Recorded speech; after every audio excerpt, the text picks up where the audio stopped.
So on to Sigmund Freud.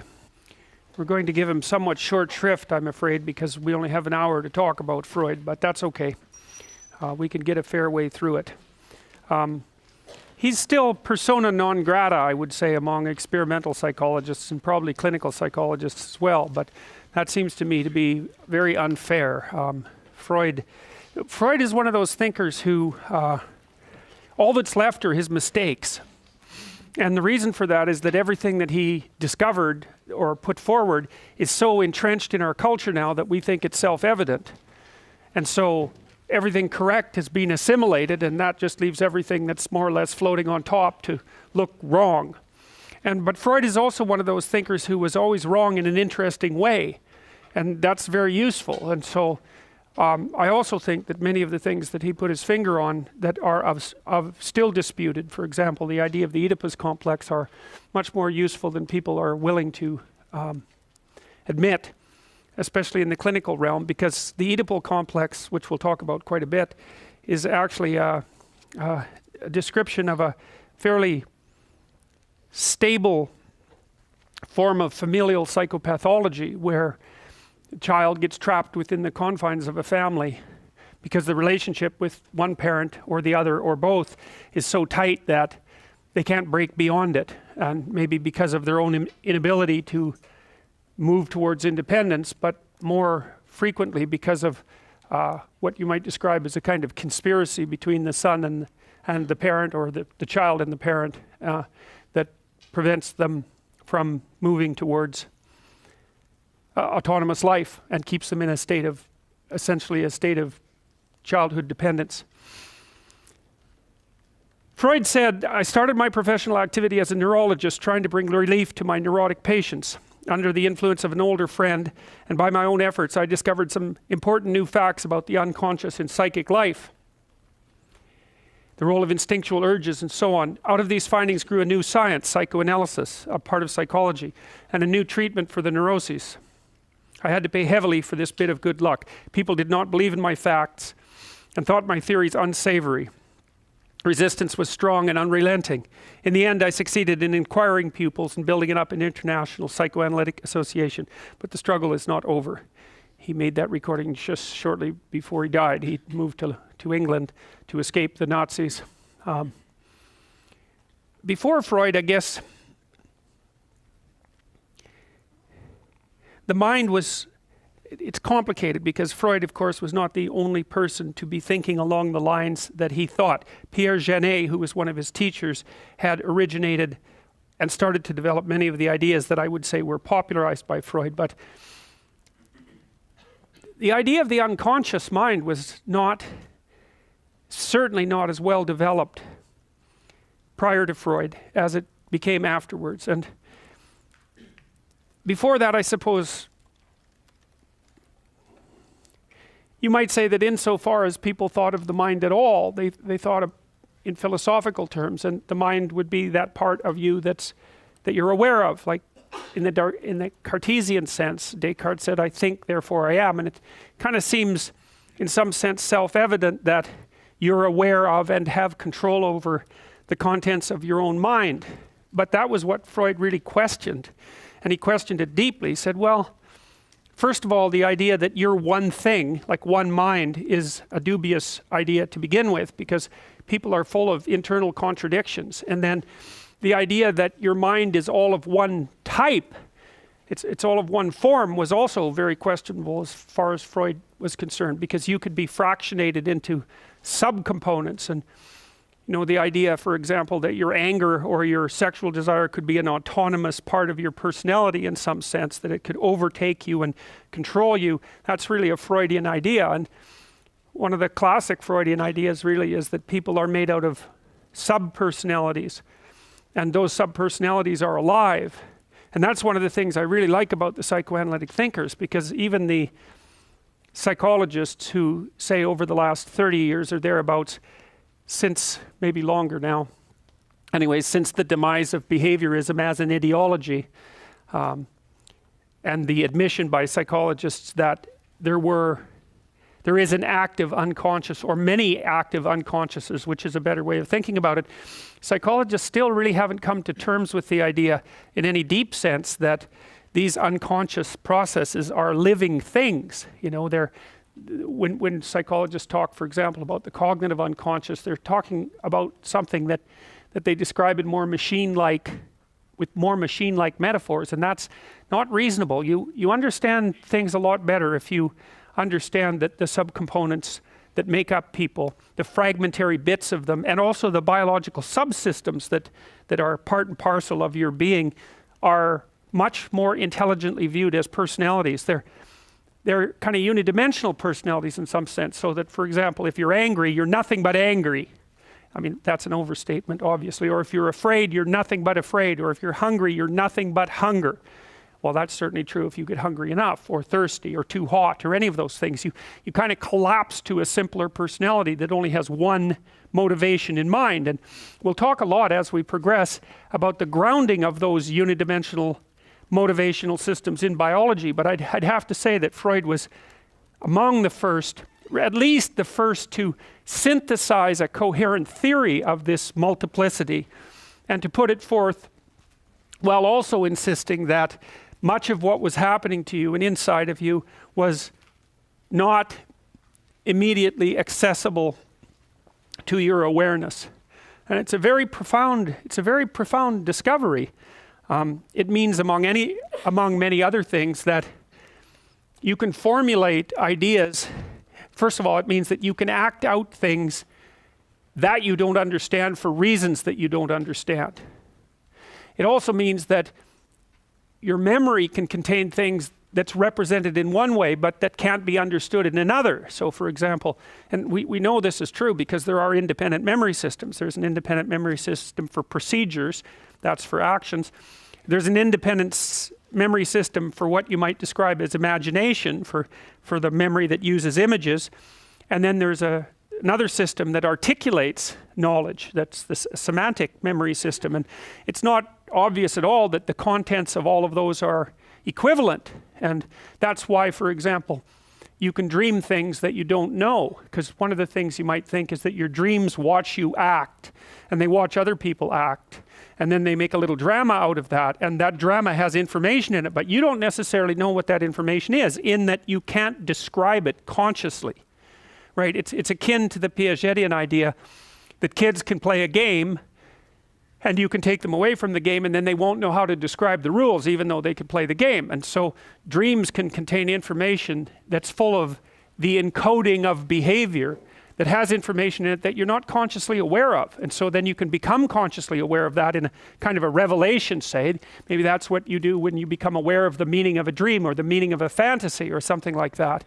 And that's all our ability to think that way in some ways can be traced back to Freud. Now, Freud concentrated mostly on, I would say, at least in terms of pathology, on sexual and aggressive impulses. And I don't think that there's any mystery for modern people about why aggressive impulses might be particularly difficult to integrate into the personality and might remain underdeveloped, or we'll say repressed, although those aren't the same thing.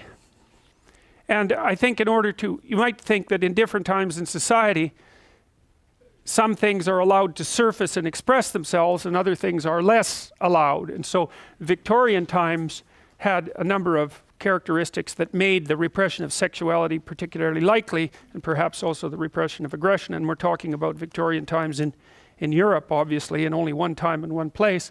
As Henry Ellenberger says, this is a great book, by the way, The Discovery of the Unconscious. If you're really interested in psychoanalytic ideas, Freud, Jung, and Adler, and also the history of those ideas, there's no better book than The Discovery of the Unconscious. It's an absolutely remarkable book, a great work of scholarship. I think it goes for about 250 pages before it even gets to Freud, and so it places Freud's discoveries in their historical context, so that's a really good thing to know. Ellenberger says it was a world shaped by man for man in which women occupied the second place. Political rights for women did not exist. The separation and dissimilarity of the sexes was sharper than today. Women who wore slacks, their hair short, or smoked were hardly to be found, and the universities admitted no female students. Man's authority over his children and his wife was unquestioned. Education was authoritarian. The despotic father was a common figure and was particularly conspicuous only when he became extremely cruel. Laws were more repressive, delinquent youth sternly punished, and corporal punishment was considered indispensable. Now, so the times themselves, I would say, were harsher and more repressive, but then there was an element to sexuality that was also extraordinarily problematic. I mean, the first thing you might notice, might consider, and people generally don't, it's almost impossible to overstate how revolutionary the birth control pill actually is. You know, people like to think that the political rights that women have attained have been a consequence of a political struggle, but I don't buy that for a second. I don't think that's true even in the least. I think that what happened was that we underwent a biological revolution in the 1950s, late 1950s, with the emergence of the birth control pill, and that, for the first time in human history, gave women pretty reliable control over their reproductive function, and that really transformed them into entirely different biological beings in many, many ways. Like, here's an example, a subtle example. So, you know, if you track women through their ovulation cycle and you show them a picture of a man, the same man, and you do nothing but vary his jaw width, when they're ovulating, the guy with the wider jaw is more attractive, and when they're not ovulating, the farthest away from that, the guy with the thinner jaw is more attractive, and that's associated with testosterone levels. And so women who are fertile like more masculine men, and basically if you're on the pill, then you're never in that ovulation phase. And so one thing that may have happened, and I don't know this for sure, but it's interesting to consider, is that since women have been taking the birth control pill, their preference for less masculine men has become more pronounced. And that could easily be one of the things that's fueling at least some of the tension that's existed and exists now politically between men and women. But the point is that you just cannot ignore the massive consequences of a biological revolution like that, and to make any other factor causal when you're trying to understand the political movements, especially in the last, say, 40 years, you're putting the cart before the horse. Now, it's reasonable to point out that the pill wouldn't have been accepted as a technology if certain political changes with regards to the emancipation of women hadn't already been in place, right? No one would have even been allowed to do something like investigate contraception. So you can't separate the biological from the political entirely, but it's still very useful to organizing your thinking to realize just how profound a revolution that was. But now back in the Victorian times, see, there's another thing about sexuality. Modern people like to think that there's nothing dangerous about sex, and that is like the stupidest thing you could possibly ever hypothesize, because everything about it is dangerous. It's dangerous emotionally, it's dangerous socially, it's dangerous because of the possibility of unwanted pregnancy, and it's dangerous because of the possibility of sickness, and that's a major one. I mean, so when AIDS emerged in the 1980s, that could have easily killed all of us. Now, the fact that it didn't was wonderful, but it did kill hundreds of millions of people. So it was no joke, it was a big deal, and AIDS mutated to take advantage of promiscuity. And so the relationship between sexual behavior and the transmission of disease is actually mediated at the biological level. But anyways, back in the 1890s, they had the same problem, right? They had the problem with syphilis. And syphilis is one nasty disease. It can mimic almost any other disease, and it's devastating to your nervous system, and you can pass it on to your children. And so part of the reason that sexuality was heavily repressed in the Victorian period was not only because of the possibility of unwanted pregnancy, the relative poverty of people. You know, back in 1895 in Europe, the average person lived on less than $1 a day in modern terms. You know, it's almost impossible to understand how poor people were. And so sex in a poverty-stricken place is also a lot more dangerous than it is in a rich place, because especially if given the lack of employment opportunities for women back in the Victorian period, if you happened to get pregnant out of wedlock, you were in serious trouble. And so the fact that sexuality was repressed is hardly a surprise, because it was so difficult to integrate into the full-fledged personality, you know, and as it still is. So sexual repression supposedly characteristic feature of the Victorian period was often merely the expression of two facts: the lack of diffusion of contraceptives and the fear of venereal disease. It was all the more dangerous because of the great spread of prostitution, and because prostitutes were almost invariably contaminated and therefore potential sources of infection. We can hardly imagine today how monstrous syphilis appeared to people of that time. Well, we can imagine it a little bit better than they could in 1970, because it hasn't, AIDS is still with us, although it's nowhere near the plague that it was, say, 25 years ago. Well, here's the Freudian world. So let's take a look at the history of, or the idea of the unconscious to begin with. And one of the things that you might want to consider conceptually is that there are many different forms of unconscious. There's not just one. And so Alain Berger points out that by 1900, 4 functions of the unconscious had been described. There's a conservative function. So the unconscious stores memories often inaccessible to voluntary recall. Well, that's a strange one. Obviously you remember your past, but you don't remember all of what you can remember at any given time, and you don't really have access to that full store of memories, although you can try to remember. So the unconscious is you can imagine the memories are represented somehow neurologically, but the neurological structure isn't exactly the mind. Like, the neurological structure isn't exactly your consciousness. There's some relationship between them that we don't know. And the unconscious, from a conceptual perspective, is the place that your memories are, that you sometimes can get access to and sometimes can't. And so you might think, well, that there are the memories that you can't get access to. There might be a variety of reasons you can't get access to them. One might be that you've just forgotten them.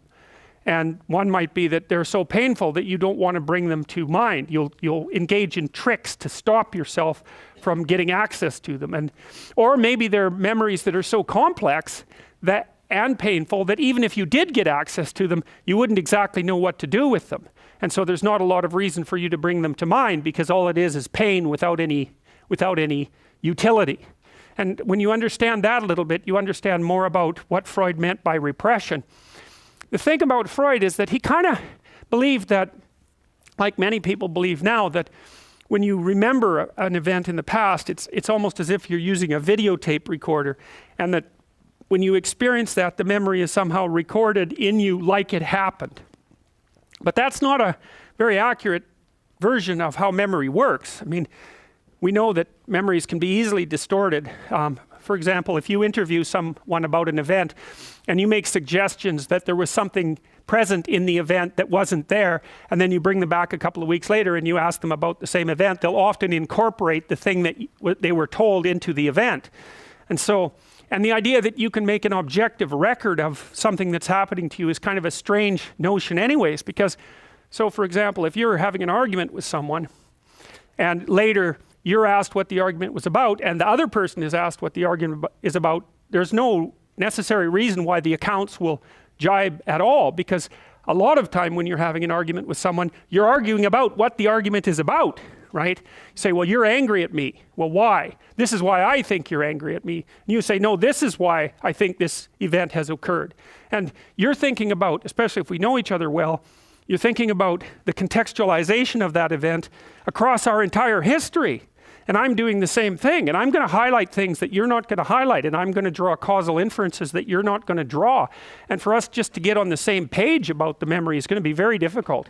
So the idea that, especially with complex interactions with people, that you can somehow make a video recording of the memory and actually capture what happens is very, very, it's not true. You can't. I mean, you might be able to extract out certain objective facts, but generally, if it's a dialogical issue, if it's a relationship issue, it spans such a long period of time that just cutting a slice of it out doesn't constitute a reasonable record of what it means. And that's what you're more concerned with too. Like when you have an experience, you're not so much concerned about what happened from an objective perspective. You're more concerned about what the experience means. And then you might ask, well, what does it mean to mean something? And that was the question I was trying to answer in that paper I had you read right at the beginning of the class. But one of the things that meaning means is that it has implication for the way you look at the world or the way you act in the world. And so if I tell you something meaningful, what that's going to mean is in the future you're going to act slightly differently, or maybe radically differently, depending on how meaningful it is, but also that the way that you look at the world has shifted. And the way that you look at the world is actually an unconscious process. I mean, you don't know while you're looking at the world how it is or why it is that you're looking at the world in that way. I mean, because, well, first of all, it would just be too complicated. And second, you wouldn't be able to concentrate on what was actually going on. So your attention, for example, is mediated by unconscious forces. And you know that perfectly well. And this is another Freudian observation. You know, if you're sitting down to study, for example, your conscious intent is to study. But you know perfectly well that all sorts of distraction fantasies are going to enter the theater of your imagination non-stop and annoyingly. And there isn't really a lot you can do about that except maybe wait it out. You know, so you'll be sitting there reading and your attention will flicker away. You'll think about, I don't know, maybe you want to watch Jane the Virgin on Netflix or something like that. Or maybe it's time to have a peanut butter sandwich. Or you should get the dust bunnies out from underneath the bed. Or it's time to go outside and have a cigarette. Or maybe it's time for a cup of coffee. Or it's like all these subsystems in you that would like something aren't very happy just to sit there while you read this thing that you're actually bored by. And so they pop up and try to take control of your perceptions and your actions nonstop. Maybe you think, well, this is a stupid course anyways. Why do I have to read this damn paper? And what am I doing in university? And what's the point of life? It's like you can really get going if you're trying to avoid doing your homework. And then you might think, well, what is it in you that's trying to avoid? Because after all, you took the damn course and you told yourself to sit down. Why don't you listen? Well, because you're a mess. That's basically why. You haven't got control over yourself at all. And no more than I have control over this laptop. Okay, so there's the memory function of the unconscious, and there's the dissolutive function. That's an interesting one. The unconscious contains habits, once voluntary, now automatized, and dissociated elements of the personality, which may lead a parasitic existence. That's an interesting one. I would relate that more to procedural memory. You know, so what you've done is practice certain habits, whatever they might be. Let's call them bad habits. And you like those things to get under control, but you can't. So maybe when you're speaking, for example, you use like and you know, and you say a lot. And you've practiced that, so you're really good at it. And you'd like to stop it, but you don't get to because you've built that little machine right into your being, right? It's neurologically wired. And it's not under conscious control. And anything you practice becomes that. It becomes part of you, and that's another element of the unconscious, a different part. And then there's a creative part, which is that, well, you know, you're sitting around and maybe you're trying to write something, or maybe you want to produce a piece of art or a piece of music, or maybe you're just laying in bed dreaming and you have all these weird ideas, and especially in dreams, it's like, where do those things come from? And even more strange, one of the things that's really weird about dreams, and almost impossibly weird, is that you're an observer in the dream. It's like a dream is something that happens to you. Well, you're dreaming it, theoretically, so how is it that you can be an observer? It's almost like you're watching a video game or a movie, but you're producing it, at least in principle, although the psychoanalysts would say, well, no, not exactly. Your ego isn't producing it. Your unconscious is producing it. It's a different thing. It's a different thing. And of course, Jung would say, well, it's deeper than that. The collective unconscious might be producing it. It's in some sense, it isn't you exactly, or it isn't the you that you think of when you think of you. And that's the ego from the Freudian perspective, the you that you identify with. That's the ego. And outside of that is the unconscious. The id, that's more the place of impulses. And you could think about those as the biological subsystems that can derail your thinking, right? And that govern things like hunger and sex and aggression and your basic instincts is another way of putting it. And it's a reasonable way of thinking about it because these are subsystems that you share with animals. You share them certainly with mammals. You share most of them with reptiles. You share a lot of them with amphibians, and even going all the way down to crustaceans. There's commonality, for example, in the dominance hierarchy circuits. And so these are very, very old things. And the idea that you're in control of them is, well, you're not exactly in control of them. And I would say the less integrated you are, the less you're in control of them, and the more they're in control of you. And that can get really out of hand, you know. you can be like with people who have obsessive compulsive disorder, for example, which seems to be, I would say, the dissolutive elements in some sense of the unconscious, the way that it's portrayed here.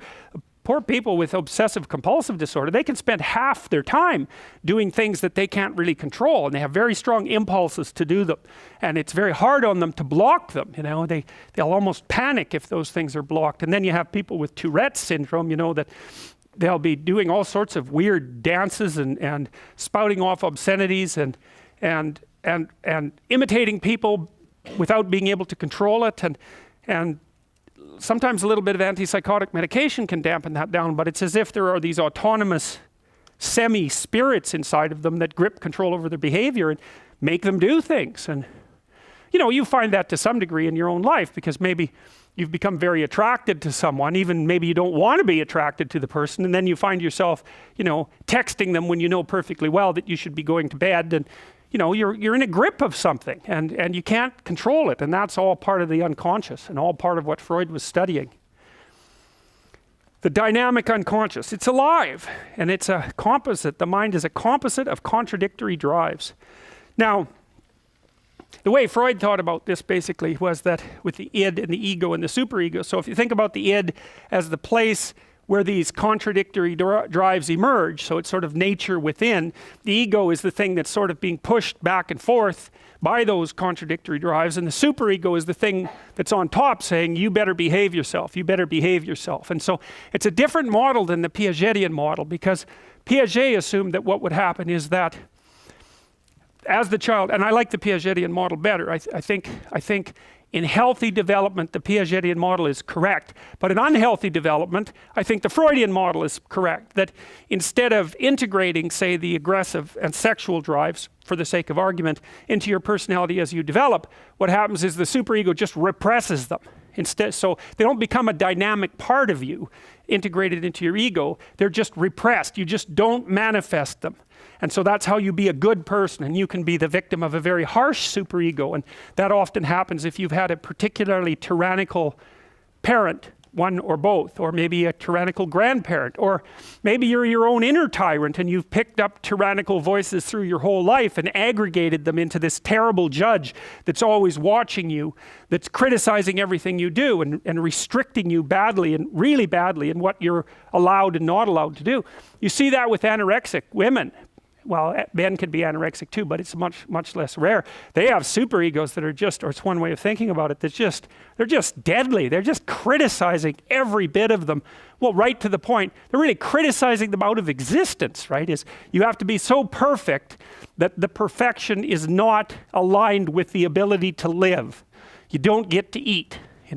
And people like that, they look at their bodies, they even look at their bodies incorrectly. Like anorexics seem to be unable to see their bodies as a whole. They can only see their bodies as parts. And when you start seeing your body as parts, you're really in trouble, because you can't get a sense of actually what it looks like. And body perception is very, very complicated. But anyways, Piaget thought about the ego as, in some sense, as the game that's played by all these dynamic drives that's shaped by the broader community, and so that could all be integrated. But Freud would say, well, look, when that doesn't happen, instead you're subject to the tyranny of the superego, and it just says you should never be angry, right? You should never express yourself sexually, because if you do, there's something wrong with you. You're a bad person, and you're a bad person if you ever get aggressive. And then people who are living like that under those circumstances, they're repressed is the right way to think about it. Now, Freud was interested in the idea that mental disorders could be caused for two reasons. One would be purely bodily, like maybe a head injury, or say in the case of schizophrenia, which is a good example, or manic depressive disorder, we have reason to believe that there's something physiological going on, even though identifying that has been very difficult. And it's probably because there isn't one form of schizophrenia. There's probably many pathways of brain injury that lead to schizophrenic-like symptoms, and there's likely not one form of manic depressive disorder either, if you think of the form as having a standard causal pathway. We know that there are, because we've done genetic studies on people who have manic depressive disorder in their family, and you can identify genes within a family that seem to be contributing to the disorder, but the problem is that those genes don't seem to be So then you'll take another family group with manic depressive disorder and it'll be a different genetic combination that causes that. So part of the reason why it's difficult to associate even the more biological mental disorders with biology all the way down is because they're so complex. And then there are other forms of mental disorder that don't seem to be structural at all. They seem to have more to do with, well, let's call it the psyche, right? And that it's more like the contents of your thought have a problem rather than the structures underlying your thought. And of course that distinction is difficult to make in a fine-grained way, but you kind of get the point. I mean, just because there's an error in your thinking doesn't really mean that the underlying biology in some sense has been compromised.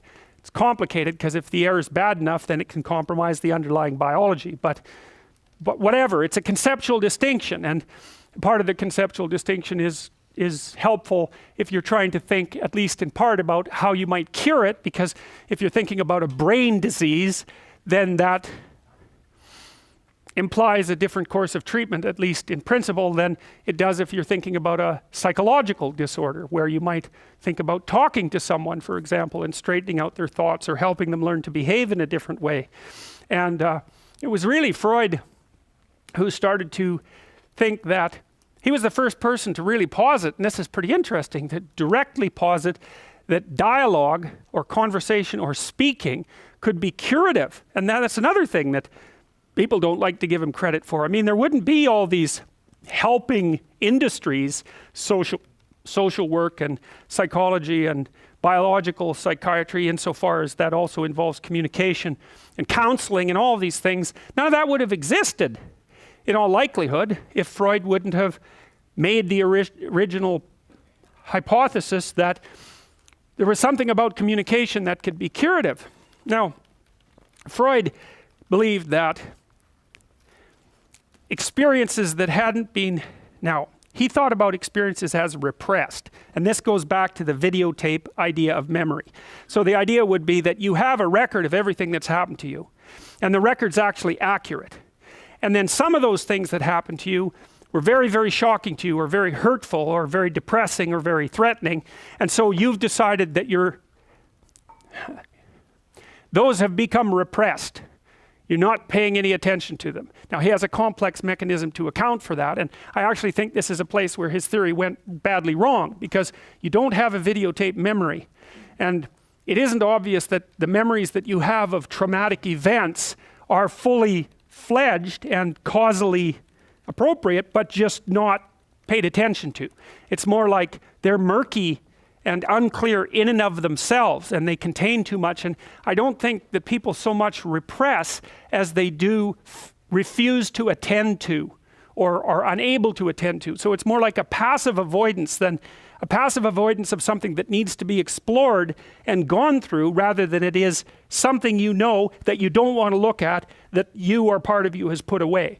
And I think that's a major weakness in his theory, and has led to a lot of problems with the idea of repression per se. But anyways, that was his idea, that terrible things have happened to you, and you, or some part of you, doesn't want to know about them, And so they live those repressed experiences live an autonomous life of their own too.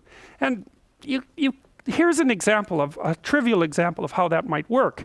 Imagine that you're at work, and your boss says something to you that disturbs you. Maybe it makes you question whether your job is stable. And so you're kind of upset about that, but it's a casual, offhand comment, and you go back to work and you just sort of forget that even happened. Maybe because you're attending to something else. But then you go home and you're just crabby as can possibly be, and you go home and one of the people there says something a little annoying and you snap at them. It's like, well, that's analogous to what Freud would call a complex, right? Is that this, because you can imagine what's happened is that the boss's words have brought up a whole little sub-personality predicated on doubt up to the surface. And who knows how deep that would be? Well, what happens if I lose my job? And if I lose my job, well, what sort of person am I exactly? And what about all these other times that I've failed? And then maybe you remember the other times that you failed. And what am I going to do in the future? And so it's this whole cluster of ideas that surrounds that doubt. And that's been activated. It's this little part of you. And then maybe you're not attending to that because you're busy doing some other work. But when you go home, something triggers it. And it's already there. You get way more upset than you should. And that's what a complex is, except in a much more complicated manner. Like a complex might be a whole series of experiences that you've had that are united by some emotion, like threat, that haven't been transformed into a coherent representation, but that can rise out of the unconscious and possess you. If you guys, many of you guys have been depressed at least one point in your life, you know, it's actually very common for University of Toronto students, especially in their first year. It's about 1 in 3. If you give students the Beck Depression Inventory, about 1 in 3 University of Toronto students in our research have hit criteria for hospitalization. I mean, the Beck is a little oversensitive as far as I'm concerned, but you know what it's like when you're depressed? It's like it's a part of your personality sort of subsumes the whole, and depression quite classically is, well, you can't think of anything good that happened to you in the past, and you can't think of any reason why the present is good for anything, and you're pretty damn hopeless about the future. And so that's a complex as well, and it's a complex that consists of nothing but negative emotion, and it structures your memory and your perception and your plans for the future all at the same time. Now, Freud had a very lengthy list of ways that people could be treacherous towards experiences they had that they wanted to repress. And so he called them defense mechanisms. This is how you fool yourself into believing that you don't have to take into account a certain set of negative experiences. You know, it's like, well, we'll go through them. Repression. Okay, well, we talked about that. Denial. Well, denial is a very complicated one. See if I can come up with a good example. Well, there's a classic example for people who have, I think it's called anosognosia. I don't remember exactly. It's neglect. That's a less technical way of thinking about it. So let's say you have a right parietal damage from a stroke, and you'll lose the left side of your body, so you can't move it anymore. But worse, you don't know it's there, and you don't know that the left side of anything is there anymore. And God only knows how that happens. But like, you'll only eat half the food on your plate, only on the right-hand side. And if someone asks you to draw a clock, you'll cram all the numbers into the one side. And so you kind of lose the idea of left. And I think it's sort of like, you know how when you're looking forward, there's nothing behind you. You can't see anything back here. It's not black. It's not even gone. It's just simply not there at all. And so if you could imagine that sort of stretching around halfway, that seems to be something what neglect is like. But anyways, if you take someone with neglect, according to Ramachandran, and if you irrigate their ear with cold water, the ear on the opposite side, then they'll kind of have a little convulsion, and then all of a sudden they become aware of their missing left side. If you talk to them before you do the irrigation, you say, well, what's up with your left arm? And they'll say, well, my arthritis is bothering me and I don't want to move it. They come up with something that sounds akin to denial, you know. And then if you can snap them out of that with that irrigation, then they'll have a catastrophic emotional response, logically enough, to the loss of their entire left side. And Ramachandran reports that lasting about 20 minutes, and then they'll snap out of it and go right back into the denial. And sometimes people deny things because they can't update. What's happened to them is so overwhelming that they cannot construct a new model. They just rely on the old one. And you see this, well, imagine first that you've just had a tooth pulled and you know how long your tongue takes to like remap the inside of your mouth. It's really hard to come up with a new concept of you if something catastrophic happens. And so sometimes the denial is just that the thing that has happened is so overwhelming that the person can't model it. But then maybe also they refuse to think about it. And you see this emerging in lots of strange ways. So for example, if people develop diabetes, for example, they're often not very good at taking their medication or regulating their diet. And you might say, well, they're denying the existence of their illness. And to some degree, they're probably doing that because who the hell wants to think that they're diabetic? But even worse than that, it's like, it's complicated to be diabetic. You're no longer the same person that you were. And so you have to learn a whole bunch of new ways to be this new person. What to eat, when to eat, how to check your blood. You have to be careful whenever you go out and eat. Like, there's 100 new things a day that you have to learn. And so separating denial from inability is a hard one, but you can also understand that people might deny, no, that's just not happening. I'm not going to admit to that. Reaction formation, oh, that's one. Maybe you hate your sister, and maybe you have your reasons, but you shouldn't hate your sister. So what you do is act as if you really, really like her. That's an overcompensation. So that's another form of defense mechanism. Displacement. My boss yells at me, I yell at my husband yells at the baby bites the cat.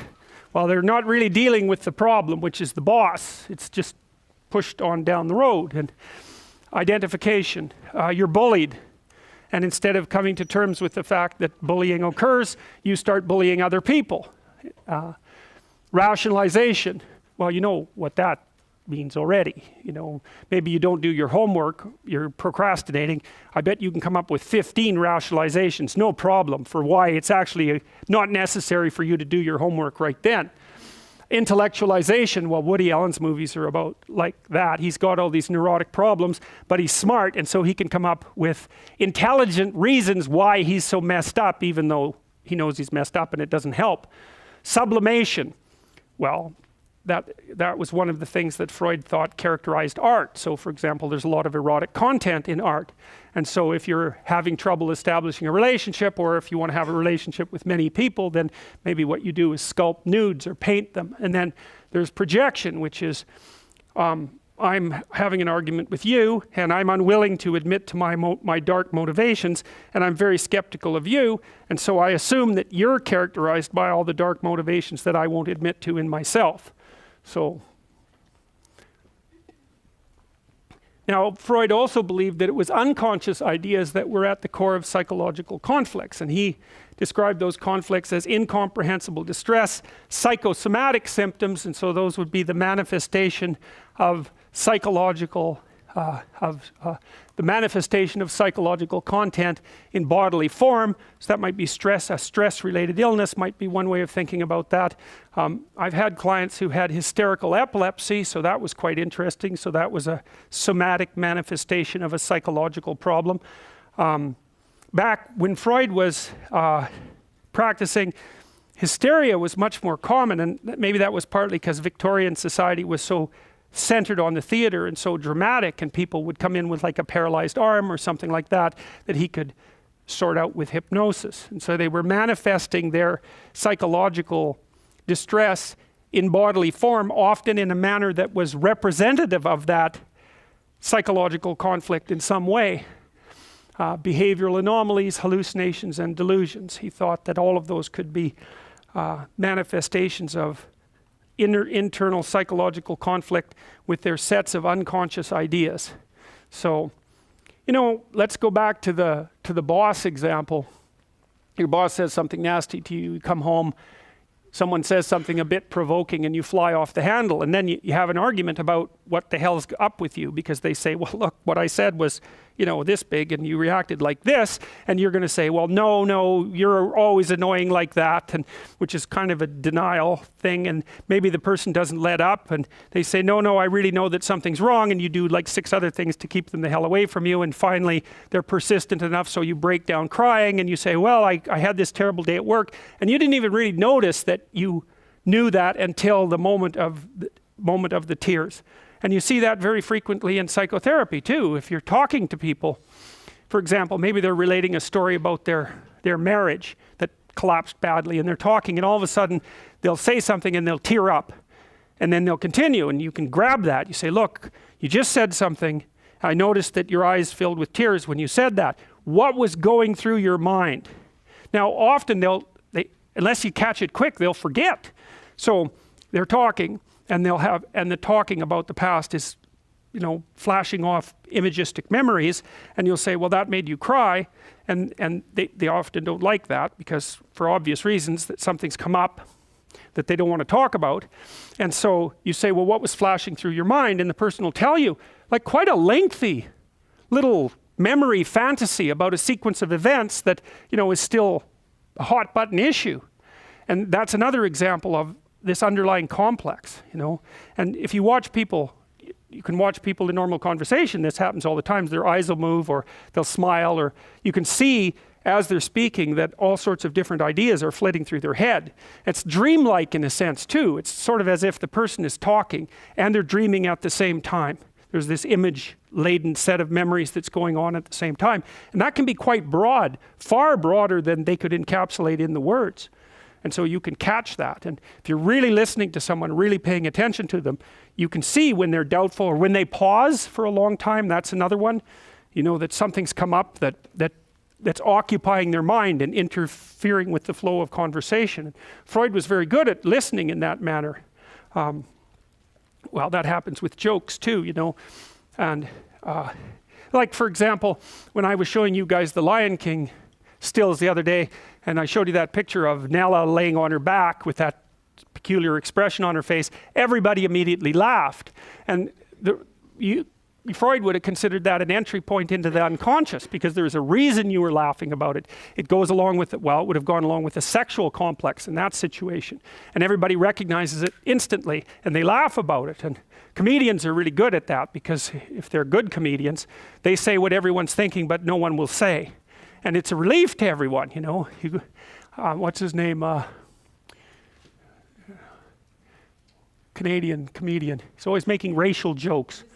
No, it's Canadian. Yeah, Russell Peters. I mean, he's a great example of that, you know. He fills a whole stadium with people of all different ethnicities, and every single one of them is dying to be insulted because of their racial background, you know. It's a relief to everyone. So he insults the Arabs, and then he insults the Jews, and then he insults the Christians, and everybody's going, oh, I'm so glad finally someone said that. You know, so he's speaking to part of their unconscious, and it's the part that's actually uncomfortable with all of that kind of discussion being repressed and staying below the surface. It's way too weighty for people. So jokes express in playful language what culture will not formally express. So you know too that when the culture starts going after the comedians, that things are not good. So you should leave the damn comedians alone, because they're the people that can tell the truth. And if you start to get annoyed at them, then that's not good. So Freud was also extraordinarily interested in dreams. Poor Freud. We're just not going to be able to cover him in enough detail. Well, how will we do this? Because I should tell you about the dreams. Freud wrote a book called The Interpretation of Dreams, and he was the first person, I would say, who subjected dreams to a really comprehensive analysis, and he used them to investigate the place of complexes in his psychotherapeutic practice. So his clients would recount their dreams to him. Now, he believed that dreams always expressed an unconscious wish, and that was tied into his theory of repression. And so, for example, if you were very, very sexually repressed, which was very common at the time, then you'd have dreams with sexual content that were expressing the undesirable fantasy, essentially. And by analyzing the dream, you could get down to what was being repressed. Now, Freud believed that the dream more or less tied itself in knots, trying to hide its content in some sense. And Jung believed instead that the dream was actually trying to be as clear as it could. It just wasn't part of the, let's call it the semantic memory system. It was more like a feeler out into the unknown. It was trying to represent things as clearly as it could. And so its use of symbols and that sort of thing wasn't so much to hide the actual unpleasant content from the dreamer, but to express it in the only language that the dream could use. And so Freud, of course, also believed that some of that was true. All right, well, we're going to have to stop there. So, since it's 2 o'clock, so we'll see you on Tuesday.